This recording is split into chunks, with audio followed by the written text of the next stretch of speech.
Welcome to Stress-Free IEP. You do not need to do it all alone. With your host, Francis Shefter, Principal of Shefter Law. You can get more details and catch prior episodes at www.shefterlaw.com. The Stress-Free IEP video podcast is also posted on YouTube and LinkedIn, and you can listen to episodes through Apple Podcasts, Spotify, Google Podcasts, Stitcher, and more. Now, here's the host of Stress-Free IEP, Francis Shefter. Hello, everyone, and welcome to the show. For those of you watching live, happy June, beginning of summer already. I don't know about you guys, but I'm already hitting that summer like, ooh, wait, I don't want to work. It's too pretty outside, right? So today's guest, we have Dr. Steve Truch and Alita Truch with the Reading Foundation Clinics. And I'm excited because the Reading Foundation Clinics is a little bit different than everybody else. So tell us a little bit about what is the Reading Foundation Clinics? What do you guys do and how are you different? Okay. Do you want me to take that, Alita? Sure. Yes, go ahead. Well, the Reading Foundation is a family business of private clinics. We've been in Canada since 1990, so this is our 35th year. We've just opened a clinic in Los Angeles in October, so we're new kids on the block there. But we have a tremendous amount of experience. Now, I've been an educator myself for over 50 years, and part of that time was as a school psychologist. So I was a school psychologist for a 12, 14-year period, starting in the late 70s. Now, during that period of time, I was trained to do psychoeducational assessments and to diagnose. And I just developed a really intense interest in research, good research in the literacy fields, particularly reading. So as a school psychologist, I did diagnose, and then that diagnosis led to basically whatever services that the school systems offered. Typically, that would be maybe a placement in the resource room or some accommodations, perhaps a bit of instructional intervention, but it really wasn't a whole lot, and it often did not meet the needs of the students, but that's what the system did, and I think that's what systems continue to do. They do the best that they can, but often it simply falls short of the mark for the students, and there's multiple reasons why that is the case, but I think one of them is the fact that we actually have not a lot of solid research on how to intervene with students. So that's what I was interested in. Okay, so when you look at the research on interventions with, say, reading disabled or dyslexic children, it was like primarily correlational in nature at the time that I was in the school psych field. But in the mid-'80s, I was writing a book, and I wrote several sort of technical books on interpreting the Wechsler intelligence scale and trying to make the patterns and that you would find on the Wechsler, find some practical applications for interventionists and so on. So I was always looking for research, but like I said, it was always correlational. So that could lead you down a lot of different rabbit holes, and most of them, in my experience, didn't lead to any real practical punch for the students. You didn't see a change in, say, their standard scores. You just saw them sort of flatlining and plateauing for years. So my experience was, in fact, that kids in grade 2 that I saw going into, say, the resource room programs were graduating in grade 12. They would get through with accommodations and like that, but their reading, they still were not readers. Or if they were very, very weak readers. So all of that changed when I just sort of serendipitously came across a piece of research in the university stacks at the University of Calgary, in the library there. And one day I was in there doing some background work for the WISC book, and pulled down some bound volumes from a journal called Nature. And then I just turned the pages open, and there was this study staring at me in the face. It was called Categorizing Sounds and Learning to Read, a Causal Connection. So, of course, the word causal, that just leaped out at me. There's no causal research. Right. There wasn't any causal research. So I said, what the heck is this? So it was a British study. It was very, very well done. And so I started to follow it up and wrote to the authors of the study. And, they sent me back. I bought a few of their little books. I started to try to do some interventions and strategies with kids myself, and also with the resource teachers I was working with. So I thought, yeah, there's something to this. but there has to be more. So it turns out the word categorizing sounds is an aspect of phonological processing, which in turn is an umbrella term for something like phonemic processing. So when the terms phonological and phonemic, when I started looking for them and tracking them down, there was quite a body of research already, existing at that point saying, yeah, this seems to be a really important kind of connection to the reading process. But, everybody was sort of feeling it out. There were a few research-based programs you could access at that time, and when I looked at their research, their outcomes, they were very positive, much better than what they were getting from traditional approaches. So I just kept following it and wound up tracking down anything that would link this auditory process to the visual counterpart of the letter. So you had to have some connection between the two to make this applicable, this phonemic processing stuff. You couldn't just do it in isolation. You had to connect it to reading and spelling in some way. So that was the the perspective I took. I wound up at the Lindemood Bell Clinic. I met Patricia Lindemood back in the 80s then, and I got quite enamored with the whole program. I thought it was good. I thought it was excellent, as a matter of fact, and it was making the kind of link that I thought that the kids needed. So after I've heard great things about it. Yes. Yeah, it was very good. It's a very good program. So that was the Lindemood phoneme sequencing program, and at the time that I was trained in it, was called Auditory Discrimination in Depth. So since that time, the LIPS program, we'll appreciate it, has sort of taken a back seat to Seeing Stars. That's another program from the Lindemood Bells. And I'll have more to say about that later if you ask. But right now I'm saying that what got me going was the Auditory Discrimination in Depth program.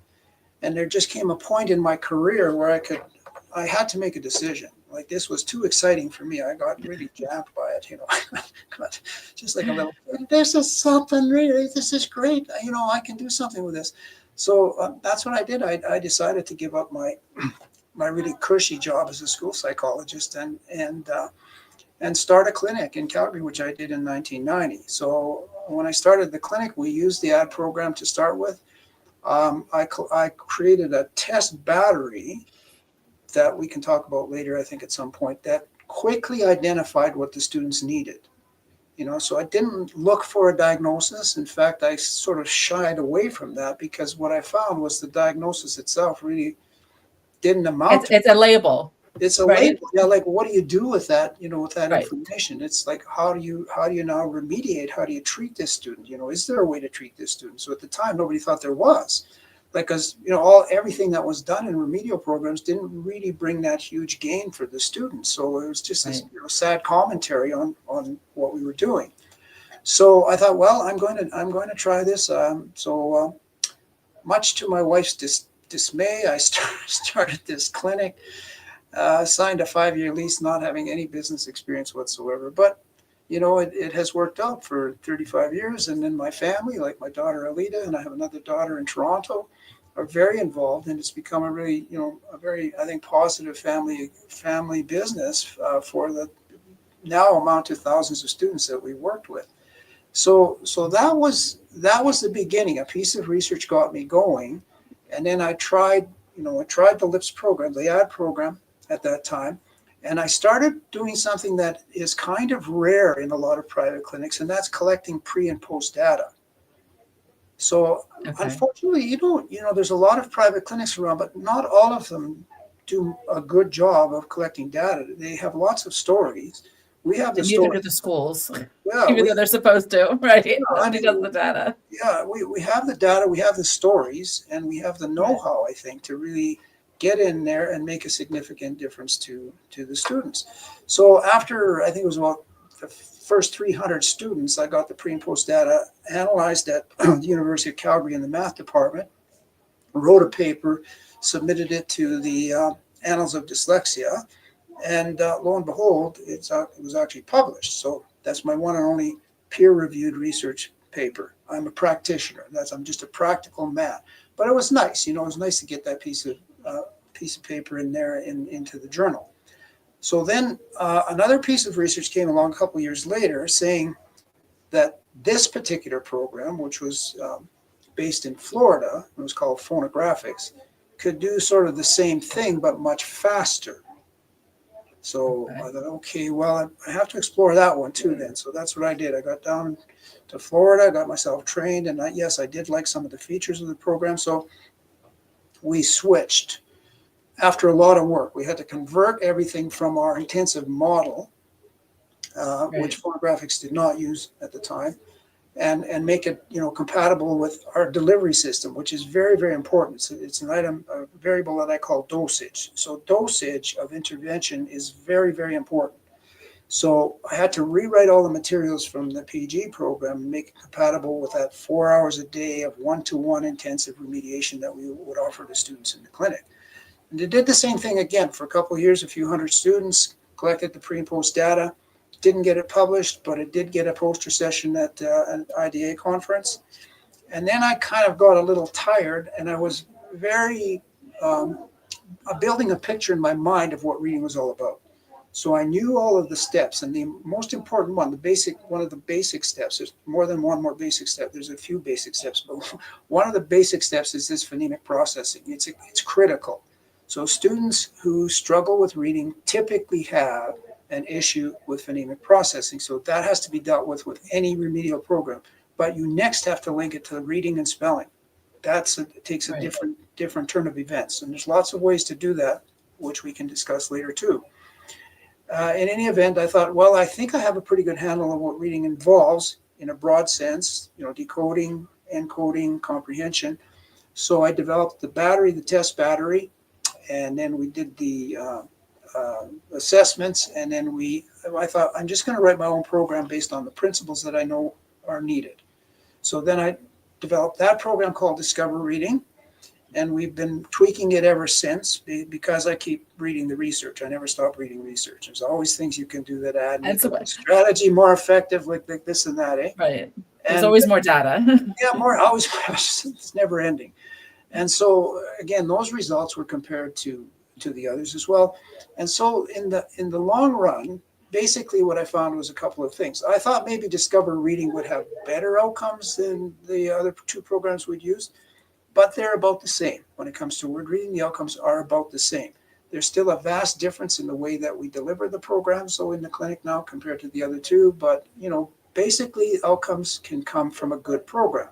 So at some point, you can ask me what the difference is between, say, those programs and some of the other kinds of phonics programs that do get some results, but maybe not as good as some of the ones that we can. Well, I mean, where I'm going instinctively is that even though there's dyslexia is an overall category, every child learns differently, right? So some programs are going to work better for some kids and better for different kids, not all the same. And that's a really good point. I think, though, that my understanding now shifts more to what is the process that students, no matter how neurodiverse they are, the ones that we deal with, and we deal with many neurodiverse categories, all the kids, but the commonality is they don't know how to read. Right. So what is common to the reading process that these children need to learn? And then what program delivers that? Now, you still have to modify for them because everybody does learn a little differently, but that doesn't mean you have to switch to completely different programs. What you have to do is make the program you're using compatible with how they're learning and how they're doing and what they're doing and so on. So we do have to switch it up all the time. We're tweaking it all the time based on the individual needs that the student shows. But we have some excellent metrics. So we, in addition to pre-testing, we do interval testing, as we call it, making sure that the students are, getting the gains that they should be getting. And we do that until it's post-testing time, and then we write reports along the way. We communicate every week. The team leaders are, they're just letting the parents know what's going on with the child. And as a parent, that's what I want to see in here. I want to see the point, yes, I know my child's reading better. I see the little bit of confidence, but it's nice to know these are the specific things that your child does. So this long battery we have. We do pre and post testing on every single variable, so we can see what's gained, what still needs to be gained. We can see the rate of gain. We can compare it to our own metrics and say, the gains per hour, for example, for this child are right on. They're a little faster. They're a little slower. If they're a little slower, can we change anything that we're doing to make it a little faster? Like that. Constantly looking at our teaching approach, basically, is what it amounts to, and the program itself and what it consists of and how that is compatible with reading theory and reading research. So it's not really a program that you have to do A and then B and then C. You kind of do the assessment to determine where the holes are. Yeah. Okay. Right? So, and again, another really good point. So we do the assessment, but we're also a clinic that offers programs in all of the core literacy areas. So we have Discover Reading, we'll say, for the reading delayed, the reading disabled, the dyslexic kids that need that program. We have a separate comprehension program because that takes a different process for a child who already knows how to read or spell, right? But they might need work on comprehension because there's something not clicking the way it should be for them. And then we have a writing program because writing is the apex of the pyramid of literacy skills. It's the most difficult and most complicated thing that you have to try to integrate, and it's built on some of these other building blocks that we also teach. So we have a separate writing program when that's needed. We have a math program as well, again, because kids often just have holes in basic computations that can be covered with the kind of program approaches that we use. And then we have a language program as well, not a full-blown language program. We're not trying to compete with speech therapists, but we do find that language is a core component. And many children, even if they have a strong vocabulary score, still have elements missing in the language and their oral expression, which is going to translate into comprehension issues with writing. So we have a kind of a mini program, you might say, that teaches some syntax and morphology and then extends that into some written work, into some visualization and like that. So it's just a nice, base program for many students that we use, and we do incorporate that. So once we have the original test battery data, we see the profile. And from the profile, we try to balance out and determine the number of hours the students need in, say, just one program or some combination. And then if so, how are we going to deliver it? It gets pretty complicated. Right. But so you individualize the program for the child based on totally. Oh yeah, absolutely, totally. And you have all aspects. That's great. Yeah.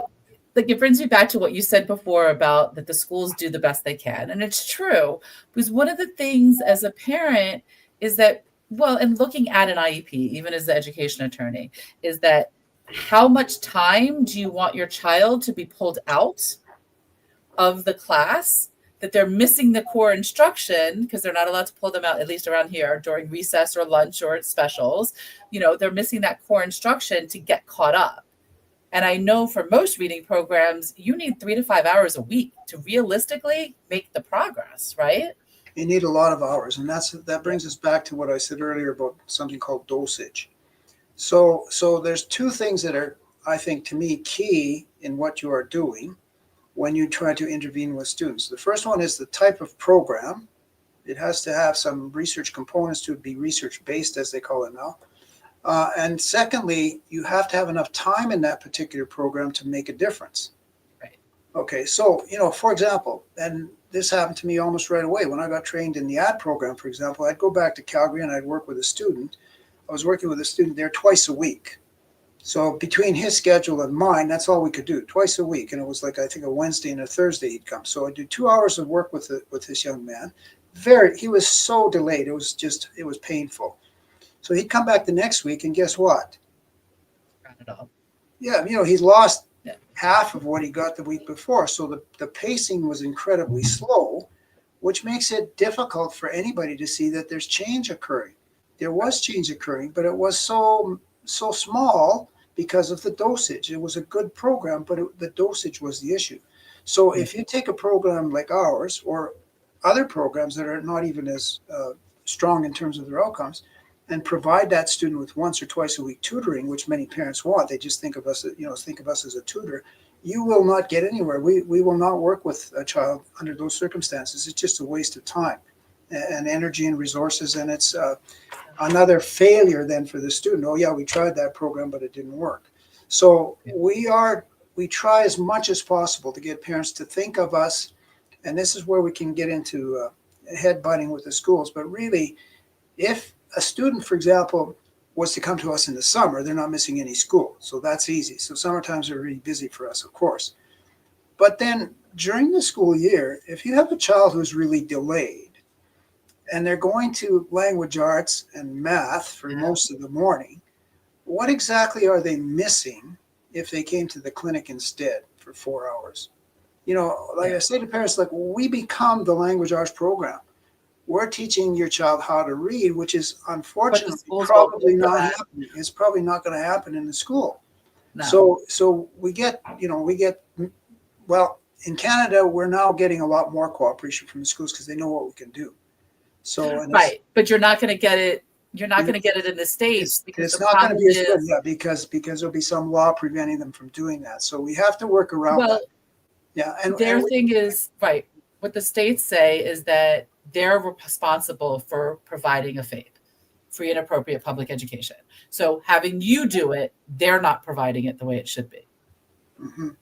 And so that's what I've run across with people that want to have their outside people come into the school system is that, well, no, because then the school system's not doing what they're supposed to do. Well, that's an unfortunate distinction. Yeah, it is.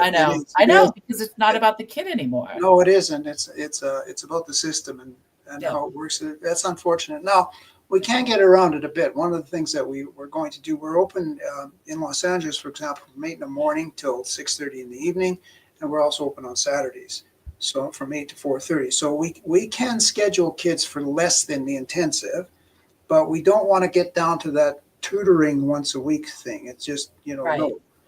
But somewhere in there, say 6, well, maybe 6 is a little bit minimal, 8, 10, 12 hours a week with a few after schools and a Saturday block of 4 hours, we can get those hours and still get that learning curve going up instead of flatlining. So that those are important things, and we take that into account, of course, when we make our recommendations with the parents and go from there.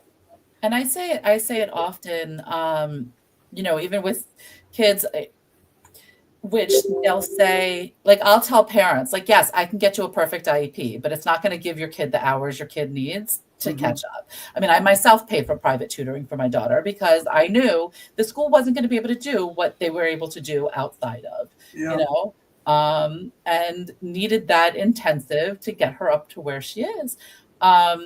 So you do the nights and weekends. And then I know you said you're in Canada and in Los Angeles. Do you guys do virtual or are you only in person? We do that as well. So maybe Alita, you want to comment a bit on that? Yeah, so we work with kids from all over the world. We also work with adults too, but most of our students are children. So we just do it less intensive when it's virtual. So we still do the assessment online in about an hour and a half or 2 hours. And then with the students, typically we only do 2 hours a day when it's online. But if we're in person with the child, we ideally want them 4 hours a day. Right.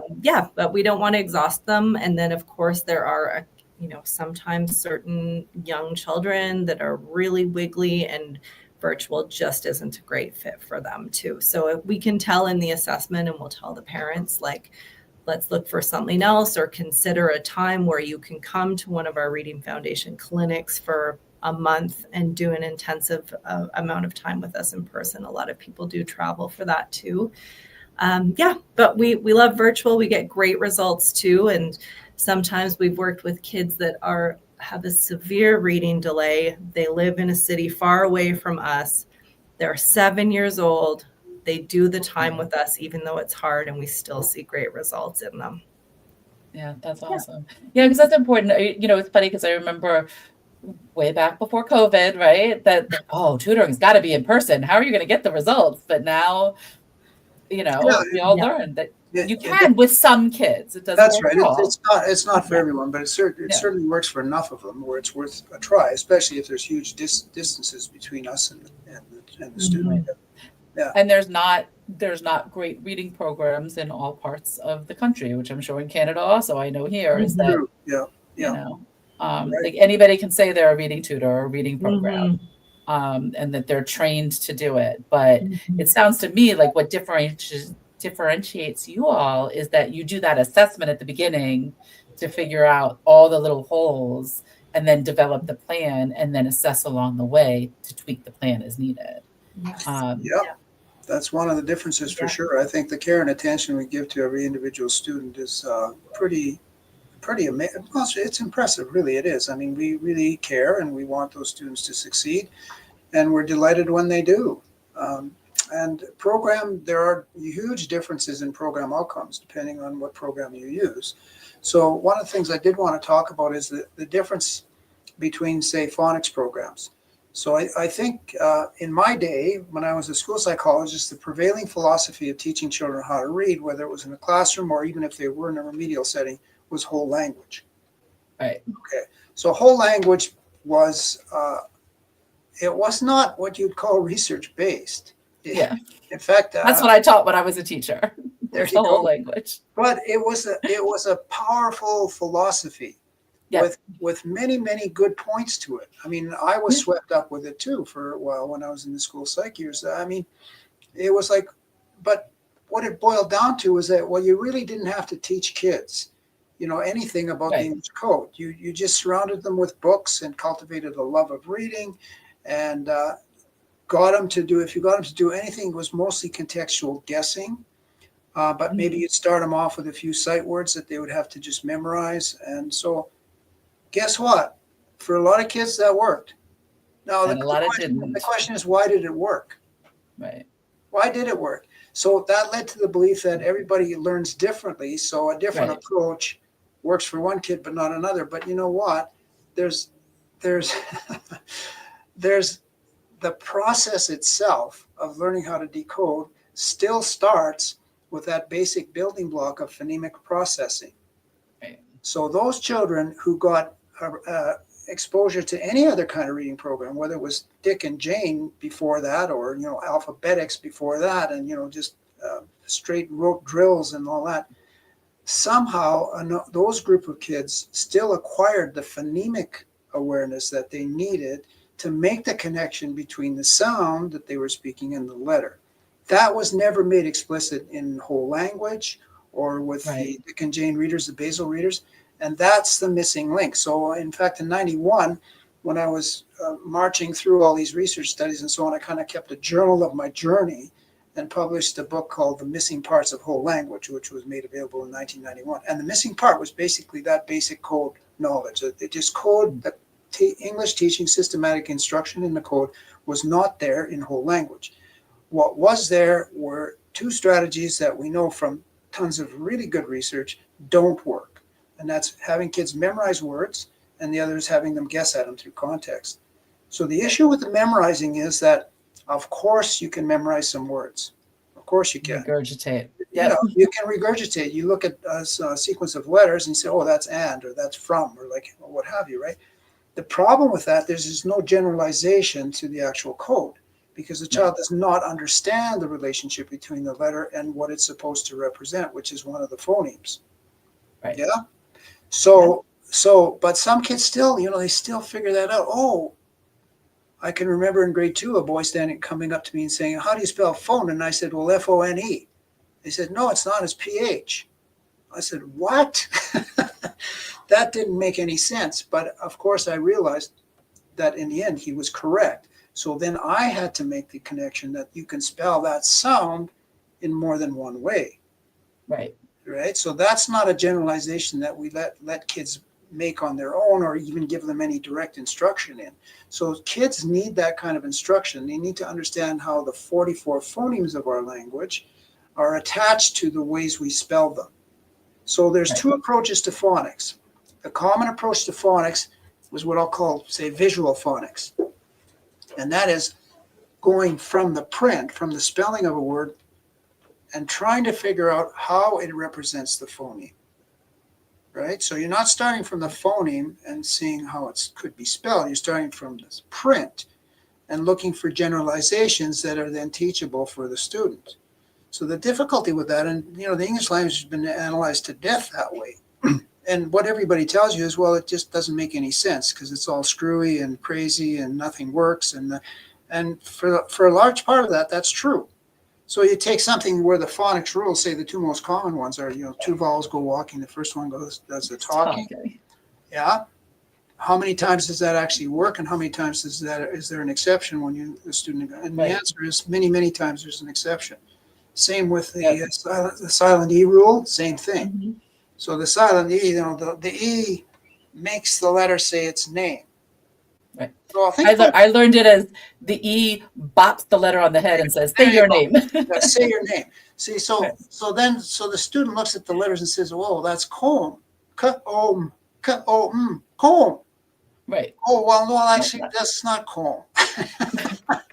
See, so the student as a teaching tool, it half the time it doesn't work. So then you get all these exception words, and then all of a sudden you say, well, you might as well just memorize them. See, so again, there's no instruction for the student in how the code actually works. But when this is the great lesson I learned from the Phono-Graphix people, from Diane McGinnis, who's an absolute genius in cognitive sciences, and is this fact that when the starting point is the sounds you say, the 44 phonemes, and you start teaching the student the systematic ways in which it can be learned, and also the different options in which it can be learned, you have a much more powerful tool for the student. Right. It just makes so much more sense for the student. And we get that comment all the time from kids who come to our clinics. They say, how come they don't teach this in school? This is makes so much sense. And it does. Yeah. Now, that doesn't mean there's no challenges with that. There's still plenty. And our experience in our data shows that the more delayed the student is, the more time it takes, the more individual hours that it takes to get them, say, closer to the midpoint for their grade or for their age. But it still can be done. So even if they're in that first percentile, which where we likely find a dyslexic student, say 100, 120 hours like that, you're going to see them way closer to the midpoint. But you do it with any other program that's a phonics-based program, that's a speech-to-print program, you do not get that. You get some of it. But you don't get as much punch as you would from a print or a speech-to-print program. So that distinction is really important. I've been finding in the last 5 years, and I'm trying to make that connection for people and for therapists and school systems and so on. Really important, not just to teach phonics, but there's different ways to teach phonics. And if you choose programs that go from speech to print, clearly outline for the student how each of those phonemes is spelled or pronounced, and then how they can be spelled in different ways, it just suddenly starts tumbling in, and then they can make their own connections, make their own generalizations, and they'll proceed much further. And so away we go. By the time many of our students are finished with us for, say 4 weeks, 80 hours, they're set in the right direction, and a lot of self-teaching can take over from there. So again, we get these long-term stories from clients who say, my child is now a nurse, and came to you a while ago. We look back and they came to us in grade 5. Wow. Okay. But they've grown, you see, it changes the pattern, the course of their lives. Many times over, we've heard that. We've got that wasn't one of the, sorry. I was just going to say, that was one of the questions I had is how long is the programming? Is it usually, I've heard that you said you had that month-long intensive. I've heard to 120 hours. What does it look like? It's all over the map, right? Yeah. Yeah, it is all over the map. Okay, so I have to go back to the metrics that we've developed. So a few years back, I started looking at the whole problem of delay. Delay makes a difference for sure, and how much time kids were spending. So I categorized the degree of delay of students in, say, the word reading process on a standardized test, and found that there were kids with mild to moderate to severe, ultra severe delay. So different categories of delay. So that we found was a good way to tell parents how much time the child needed. Okay. So if your child has something like, and we have kids too who are just in the average range. They come to us and parents say, well, yeah, they are in the average range. The school tells us there's nothing wrong with him, or her. It's going to be fine. Just wait until, everybody learns differently. Everybody, it's late bloomers, blah, blah, blah. Well, if you were in the school system, Francis, you know all those stories, right? Yeah. Yeah. And I used to say those things too to parents, right. Blah, blah, blah. But those children start off with, let's say, with high potential, let's say high average range, right? And their reading scores or spelling scores are here, average. Yeah. Okay. So if you're a school psychologist, there's no way you're ever going to recommend anything for this child because they're doing just fine as far as you're concerned. Right. It's average, right? But we have found that with those kids, anywhere from 40, 60 maybe hours, bang. See? They're reaching So full now potential. all of a sudden you've changed everything about how they read. All of a sudden they're reading way more effectively than they did before. That transforms their self-confidence, their confidence, everything. And their desire to read, because now like they get it. It makes it easier. In fact, that's a really good point, because one of the biggest red flags, and I always ask parents, is does your child like to read? And if the answer is no, then there's a problem. There's something not right in that process then. There's something not right. Yeah, not everybody has to like reading or love reading, but certainly if they don't, especially from an early age, when kids are really eager to learn how to read, that's to me is very much a red flag. So those children, if they don't like to read, you'll often find too that they're kind of shriveled, heads down. They come to school, they're bright, they're energetic, they're eager to learn. They look around, all the other kids are learning how to read and not they aren't. So all of a sudden it's like, well, what's wrong with me? Right. And then often the job of the psychologist is to actually find out what is wrong with the student when there's nothing wrong. Right. It's just different. It's just different. The child is delayed and they need a different approach. The difference being more structure, more dosage with the right stuff. Right. See, if you don't have those ingredients, and I think that's an important And the schools point. are just not capable of doing to the level. They can't. They can do some, but it's overwhelming. Right. And the sad thing is that, schools only have to provide that they're making some progress. They don't have to reach their full potential. They don't have to get the best, and so I know for me, myself, I'm going for the best for my child. I've worked hard to get to where I am, and I'm going to go do what I need to do. And I know a lot of parents out there are the same way.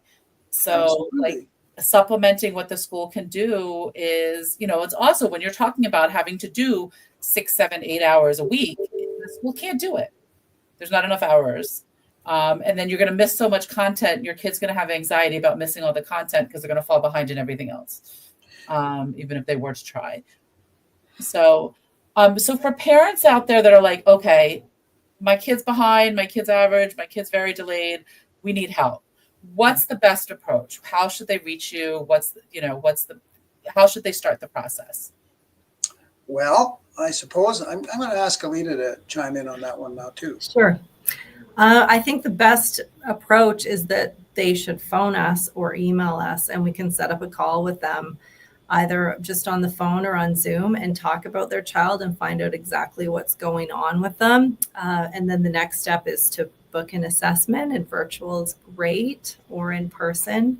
And once we test their child, I mean, really our test battery is so effective and informative that Steve's developed from so much of his experience. It's very accurate. And so when we're meeting with the parents for about an hour consultation after, they're usually, not necessarily thrilled, but the results are truly resonating with them. They're like, wow, you can really describe my child here accurately. What's going on? I haven't heard it quite like this before. And then we can give them recommendations, either for the reading and spelling program or the comprehension program. Like, those are two common concerns that parents have. And then we set up a schedule for them. So either part-time or more intensive in one of the cities or online. So yeah, I mean, I would love to work with every child like a full-time immersion for anywhere from 3 to 8 weeks. We can make such a huge difference. And I think that type of approach isn't really well known or accepted. Yeah. And I would love to change that. So because it really makes a huge difference. It's like they miss a little bit of the curriculum content in school for a very finite period of time, a number of weeks. And then they're working, like their whole life has changed. Their direction has changed.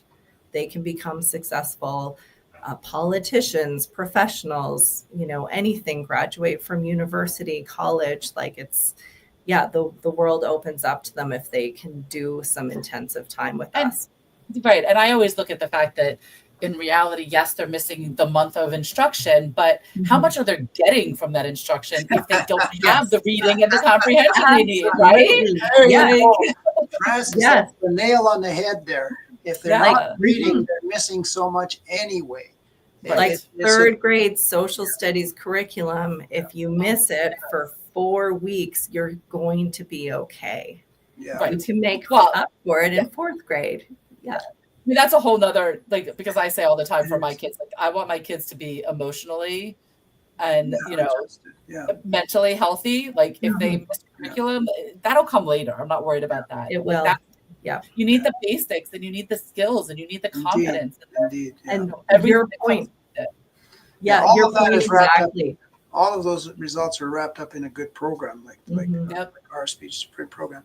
I was just going to say too, Alita, we can mention the website. It's readingfoundation.com. Yes. So that's, I think. And the link will be in the show notes as well. Oh, well, okay, good. Yeah, we'll have all your links and your numbers. I think we have it all in the forum. Good to know. That sounds good. And I know it's short timing, but we're having a virtual open house tonight at 6:30 Pacific. Okay, so for those that are watching it live. Yeah, you can join us tonight if you happen to get the link. But I know this podcast or this video cast is going to be a few months before it's even shown. Is that right? No, it's live. We're live now. We're live on YouTube and we're live on Facebook. And I'm so confused. We get it published in 1 to 2 weeks maximum. Yeah. Okay. Excellent. Okay. Yeah. Because since we go live, there's no editing. Yeah. There you go. Perfect. Yeah. Well, in tonight's virtual open house, actually, if you chime in with us there, I've got some nice videos from a student who's been with us over 3 different occasions, as from grade 6 on, and his parents. So it's a great story, and I think it's a common theme to everybody that comes to the clinic. Not everybody, but many kids who come to the clinic come with exactly his profile. And so that'll be on tonight as well as some tips on the summer learning gap and like that. Yeah. That's awesome. Yeah. Thank you guys so much. This has been awesome. And I love learning about all the programs out there, because everybody's like, oh, I need OG or I need this or I need that. But it sounds like your program takes kind of like all the bits of everything and puts it all together in one whole comprehensive, that the child's learning everything based on what they need. Yeah, can I just reframe that a little bit? Because we haven't taken really bits from everything from other programs. What we've done is built a program based on the fundamentals of the learning process. So, and the research and the theory that's gone into that. So that's come out of my learning and reading of research and theories and so on over the years. So I think that's how I see us. What we do is being research based, because it's based on all of the fundamental cognitive processes we know are absolutely essential to becoming a strong reader and comprehender. Yeah. Which makes sense. So. And for people who are looking for differences in different programs, I can recommend a book by Dr. David Kilpatrick called Essentials of Assessing, Preventing, and Overcoming Reading Difficulties. So Dr. Kilpatrick is an associate professor at New York University. He's emeritus now, he's retired, but he was also a school psychologist for 20 years. So in some ways, he and I, really mesh, but he's got a lot more research basis than I do, and but practical experience, yes. But he, in one of the chapters in that book, he looked at all of the reading research in terms of the outcomes of standard score gains for students, based on the particular program. So everything from OG to Wilson to Empower to Ravo, those kinds of programs are all in there. And so he separates them into basically 3 groups. Those programs which bring minimal gains, which would be 0 to say 3 standard score points. That's pretty minimal. Yeah. So you spend 100 hours and you get 3 standard score point gains. That kind of sucks, really. So yeah. Then you have programs that will get anywhere from say 6 to 9 standard score point gains. Those would be much better. And then there's programs that could get at least 15 standard score point games. And the three programs we've used and the ones that we continue to use are all in that tranche. So that to me is independent verification of what we do. I mean, it's our programs that make it into that last tranche. So, I'm very proud of that. And we live up to that. We try to live up to that with every student. Yeah. That's awesome. Thank you so much. I love how you put that, the 15 points, because that's one standard deviation for those that don't know. And that's a huge difference in everything. And that's where you want to be, because that gets your child up to full potential. Absolutely. Yes. Thank you, Francis. You guys. Thank you so much for being on the show. Yeah, thanks for having us. It's been a delight. Yeah. Okay. You've been listening to Stress-Free IEP with your host, Francis Shefter. Remember, you do not need to do it all alone. You can reach Francis through shefterlaw.com, where prior episodes are also posted. Thank you for your positive reviews, comments, and sharing the show with others through YouTube, LinkedIn, Apple Podcasts, Spotify, Google Podcasts, Stitcher, and more.